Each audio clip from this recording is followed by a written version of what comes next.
Hello મિત્રો, progress કિચનમાં આપનું સ્વાગત છે। તો આજે આપણે બનાવીશું ભરેલી રોટલી। જે રોટલી આપણે ઘરમાં રહેલી વસ્તુમાંથી જ બને છે અને નાના મોટા બધાને પસંદ આવે છે। તો ભરેલી રોટલી બનાવવા માટે મેં અહીં બધા શાકભાજી કટિંગ કરી લીધા છે। તેમાં છે વટાણા, કોબીજ, કેપ્સિકમ, ડુંગળી, ગાજર અને આદુ મરચાંની પેસ્ટ અને અહીં 2 નંગ મેં બટાકાને બાફી લીધા છે અને લીલા ધાણા છે અને રોટલીને શેકવા માટે અહીં મેં અમૂલ બટર લીધું છે। ભરેલી રોટલી બનાવવા માટે મેં અહીં રોટલીનો લોટ બાંધી લીધો છે। આ લોટ બાંધતી વખતે મેં આમાં મીઠું અને થોડુંક મોણ નાખેલું છે। હવે આ બંધાયેલા લોટને આપણે 5 મિનિટ માટે સાઈડમાં રહેવા દેશું અને ત્યાં સુધી આપણે રોટલી ભરવા માટેનો પહેલાં મસાલાનો વઘાર કરી લઈશું। તો મસાલો વઘારવા માટે આપણે એક પેન લઈ લેશું અને તેમાં 2 ચમચી જેટલું તેલ નાખીશું। આ તેલની જગ્યાએ તમે બટર પણ નાખી શકો।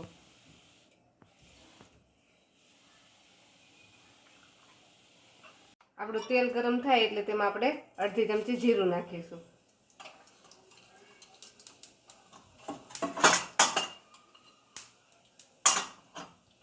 અને 5 ચમચી જેટલી હિંગ નાખીશું અને તેમાં આપણે આદુ અને લસણની પેસ્ટ છે, આદુ અને મરચાંની પેસ્ટ તે નાખી દઈશું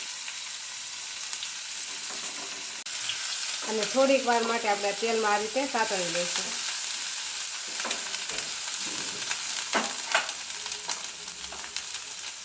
સતળાઈ જાય એટલે તેમાં આપણે કોબીજ, કેપ્સિકમ, ડુંગળી અને ગાજર આ બધી જ વસ્તુને નાખી દઈશું।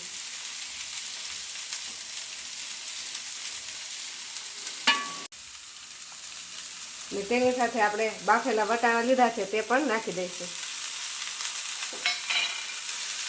આ બધી જ વસ્તુને મિક્સ કરી આને આપણે હલાવી લઈશું અને આને આપણે એકદમ બફાવા નથી દેવાનું વધારે, 2 મિનિટ માટે જ ફૂલ ગેસ પર આ રીતે સાતળવાનું છે।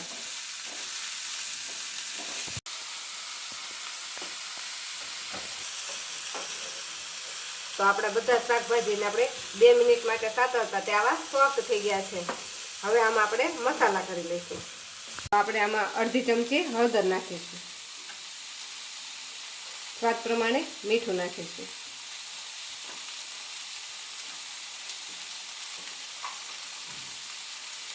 1 ચમચી ધાણા જીરું પાવડર નાખીશું, 1 ચમચી લાલ મરચું પાવડર નાખીશું। આપણે આમાં લીલું મરચું વાપરેલું છે એટલે લાલ મરચું આપણે આપણા ટેસ્ટ પ્રમાણે નાખીશું।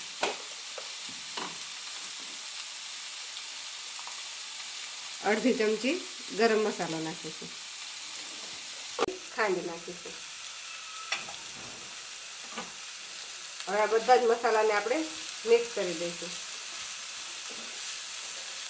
તો આપણે બધા જ મસાલા આપણા બધા જ વેજીટેબલમાં સરસ ભળી ગયા છે।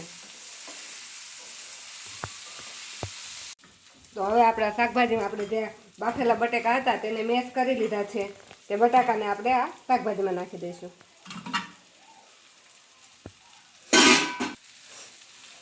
આ બટાકાને આપણે શાકભાજી સાથે મિક્સ કરી દઈશું। તો ઘરમાં રહેલી બધી વસ્તુમાંથી જ આપણો એકદમ ચટપટો અને આ ટેસ્ટી મસાલો બનીને તૈયાર થઈ જાય છે। આમાં આપણે કોઈ વધારે પડતો બહારથી સામાન લાવવાની જરૂર નથી પડતી અને ટેસ્ટમાં એટલો મસ્ત બને છે કે બાળકોને તમે આ નાસ્તો લંચમાં પણ આપી શકો છો કે સાંજના ભોજનમાં પણ તમે આ નાસ્તાને સામેલ કરી શકો છો। તો આપણો એકદમ ચટપટો અને ટેસ્ટી મસાલો બનીને રેડી થઈ ગયો છે। તેના પર હવે આપણે લીલા ધાણા નાખી દઈશું, ઉપરથી અડધા લીંબુનો આપણે રસ નાખી દઈશું। મસાલાને સારી રીતે મિક્સ કરી અને આપણે એને ઠંડો થવા દઈશું। ત્યાં સુધીમાં આપણે રોટલી બનાવી લઈશું। તો ભરેલી રોટલી બનાવવા માટે જે આપણે લોટ બાંધેલો છે તેમાંથી આપણે મીડિયમ સાઈઝનો એક લુવો લઈ લઈશું અને તેમાંથી આપણે પાતળી અને મોટી રોટલી બનાવવાની છે। તો આ રીતે મીડિયમ સાઈઝનો એક લુવો લઈ લેવાનો। તો આ લુવા પર આપણે આ રીતે કોરો લોટ લગાવી એની પાતળી રોટલી વણી લઈશું। તો આ રીતને આપણે એકદમ પાતળી અને થોડીક મોટી રોટલી વણવાની છે, કેમ કે આ રોટલીને આપણે પછી ફોલ્ડ કરવાની છે. એટલે પહેલેથી જ આપણે રોટલી થોડી મોટી રાખવાની. અને આ રોટલી શેકવા માટે મેં તવો પણ ગરમ કરી લીધો છે.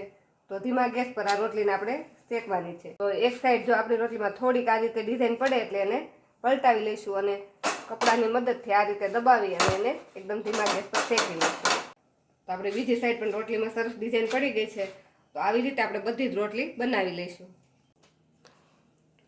તો આપણે જે લોટ બાંધેલો હતો તેમાંથી આપણે બધી જ રોટલી આ રીતે બનાવી લીધી છે. તો 8 થી 9 નંગ જેટલી આપણી રોટલી બનીને રેડી થઈ ગઈ છે. હવે આ રોટલી પર આપણે સ્ટફિંગ ભરવાનું છે. તો આ રોટલીને આપણે આ રીતે વચ્ચેથી એક કટ લગાવી લેવાની છે, જેથી આપણે આસાનીથી પછી રોટલીને આપણે ફોલ્ડ કરી શકીએ. અને તેના પર હવે આપણે 1 ચમચી જેટલો ટોમેટો સોસ નાખી દઈશું. અને આ સોસને આખી રોટલી પર આ રીતે ફેલાવી દઈશું. જો તમને આ મીઠો ટેસ્ટ પસંદ ન હોય તો ટોમેટો સોસની જગ્યાએ તમે શેઝવાન ચટણી કે પીઝા સોસ ગમે તે પણ લગાવી શકો. અને તેના પર હવે આપણે જે સ્ટફિંગ બનાવીને રાખેલું છે તે લગાવી દઈશું. તેને પણ આપણે એકદમ પાતળું એવું આખી રોટલી પર આ રીતે ફેલાવી દઈશું. તો આ રીતે આપણે એકદમ પતલો એવો આખી રોટલી પર મસાલો પાથરી દીધો છે. હવે આ મસાલો પથરાઈ ગયો છે, તેના પર આપણે થોડું ચીઝ નાખી દઈશું. આ ચીઝ નાખવું ઓપ્શનલ છે, તમારે ન નાખવું હોય તો પણ ચાલે. અને આની જગ્યાએ તમારે મોઝરેલા ચીઝ નાખવું હોય તો તે પણ નાખી શકો. રોટલીને આપણે જ્યાંથી કટ લગાવેલી છે ત્યાંથી ઊંચી કરી તેને આ રીતે આપણે વાળી દઈશું. એકવાર આ રીતે વળાઈ ગઈ પછી એવી જ રીતે સામેની સાઈડ પણ આ રીતે વાળી દઈશું.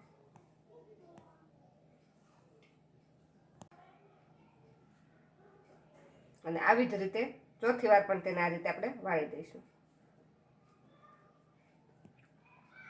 તો આપણે આ રોટલી આ રીતે 4 વાર ફોલ્ડ કરીને એકદમ સરસ બની ગઈ છે. હવે આ રોટલીને આપણે શેકવાની છે.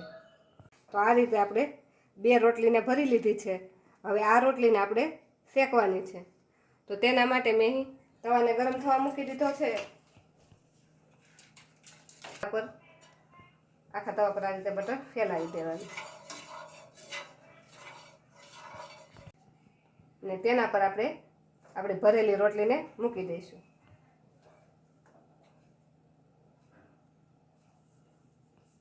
એક ડીશ રાખી દઈશું અને તેને આ રીતે થોડુંક દબાવી દઈશું.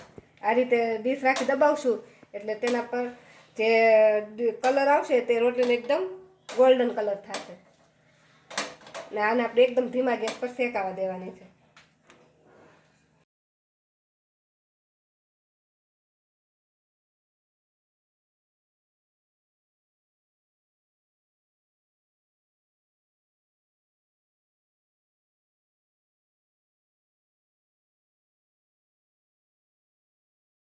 ડીશ મૂકી આ રીતે દબાવી તેને 2 મિનિટ માટે શેકાવા દેશું એટલે બીજી સાઈડ પણ એકદમ સરસ ગોલ્ડન થઈ જાય.